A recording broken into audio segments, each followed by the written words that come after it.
Hi friends, welcome to our channel. ఈరోజు మనం important child development psychology questions discussion చేద్దాం. వీడియోను స్కిప్ చేయకుండా ఎండ్ వరకు చూడండి. 1. విద్యా మనోవిజ్ఞాన శాస్త్రమనేది మనోవిజ్ఞాన శాస్త్రంలోని అనేక శాఖలలో ఒకటి. ఇది ప్రధానంగా దేనితో వ్యవహరిస్తుంది? 1. కేవలం విద్య సమస్యలు.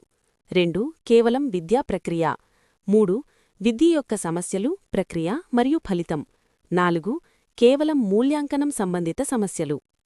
జవాబు: ఆప్షన్ 3. విద్య యొక్క సమస్యలు, ప్రక్రియ మరియు ఫలితం.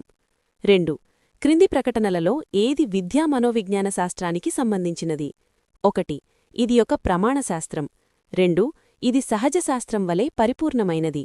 3. ఇది శుద్ధ మనోవిజ్ఞాన శాస్త్రం. 4. ఇది బోధన మరియు అభ్యసనంతో సంబంధించిన శాస్త్రం. జవాబు: ఆప్షన్ 4. ఇది బోధన మరియు అభ్యసనంతో సంబంధించిన శాస్త్రం. 3. అభ్యసన సమస్యల నిర్ధారణ మరియు వాటి నివారణ అనేది విద్యా మనోవిజ్ఞాన శాస్త్రం యొక్క ఏ పరిధితో సంబంధం కలిగి ఉంది? 1. అభ్యర్థి. 2.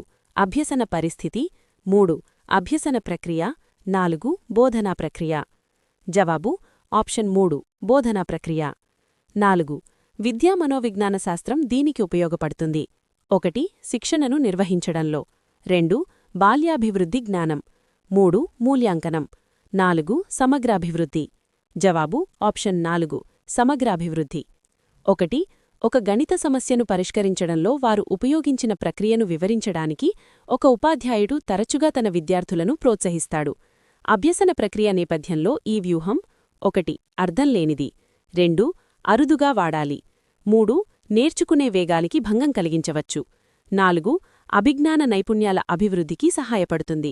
జవాబు: ఆప్షన్ 4. అభిజ్ఞాన నైపుణ్యాల అభివృద్ధికి సహాయపడుతుంది. 6.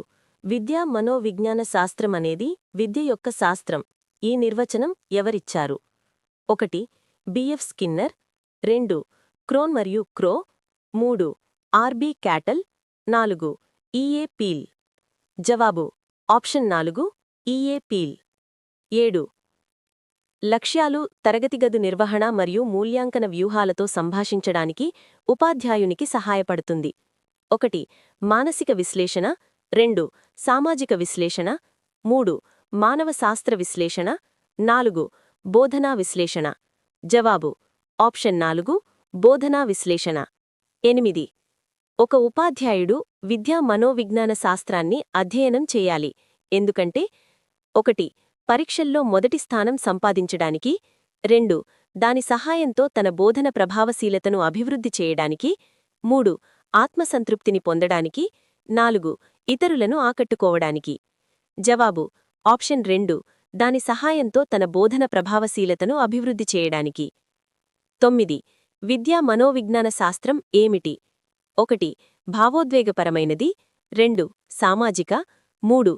జ్ఞానాత్మక. 4. పైవన్నీ. జవాబు: ఆప్షన్ 4. పైవన్నీ. 10. క్రింది వాటిలో ఏది విద్యా మనోవిజ్ఞాన శాస్త్రం ఉపయోగపడుతుంది? 1. స్వీయ అవగాహనకు. 2. బాల్యం అవగాహనకు. 3. బోధనా పద్ధతుల ఎంపికలో. 4. విద్యా ప్రక్రియ అంతటా. జవాబు: ఆప్షన్ 4. విద్యా ప్రక్రియ అంతటా. ఈ వీడియోని లైక్, షేర్ అండ్ సబ్స్క్రైబ్ చేయండి. Thank you for watching.